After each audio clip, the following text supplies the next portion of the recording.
আর যে রুবেল পলোয়ান আপনি লিখেছেন, কোন স্ত্রীর যদি সন্তান না হয় এবং সমস্যাটা যদি স্বামীর কারণে হয়, তাহলে কি স্বামী স্ত্রীকে বা স্ত্রী স্বামীকে ডিভোর্স দিতে পারে? কোনো সন্তান করলে উপকৃত হতাম।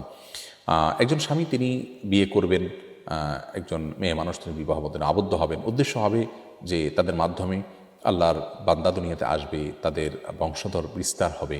এই উদ্দেশ্যে বিবাহের একটা সুস্থ, শুদ্ধ এবং সঠিক এবং যথাযথ উদ্দেশ্য। অতএব উদ্দেশ্য যদি ব্যাহত হয় কোনো কারণে, তাহলে সেক্ষেত্রে অবশ্যই বিচ্ছেদের অধিকার রাখেন।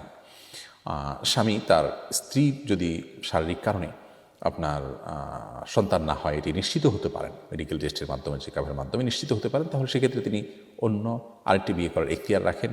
আবার এই স্ত্রীকে তিনি না রাখারও এখতিয়ার রাখেন। কিন্তু না রাখাটা এটা অমানবিক এবং অনৈতিক, শরীয়তের দৃষ্টিকোণ থেকে এটা প্রশংসনীয় কোনো কাজ নয়, বরং নিন্দনীয় কাজ। কারণ স্ত্রী এটা শুধুমাত্র সন্তানের জন্যই যে হয় তা নয়, তাছাড়া তার জন্য তো বিকল্প আছে, তিনি অন্য বিয়ে করতে পারেন।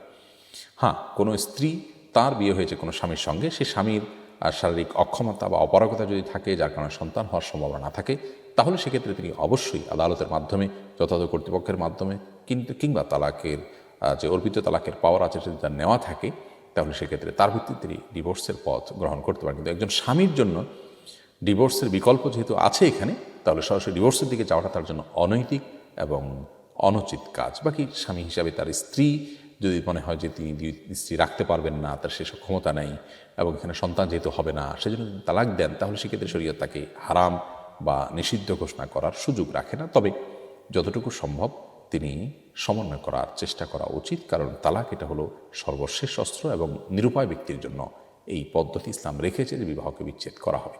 কিন্তু তার আগ পর্যন্ত বিচ্ছেদের এই পদ্ধতি বা প্রক্রিয়াকে ইসলাম কোনো ভালোভাবে দেখে না।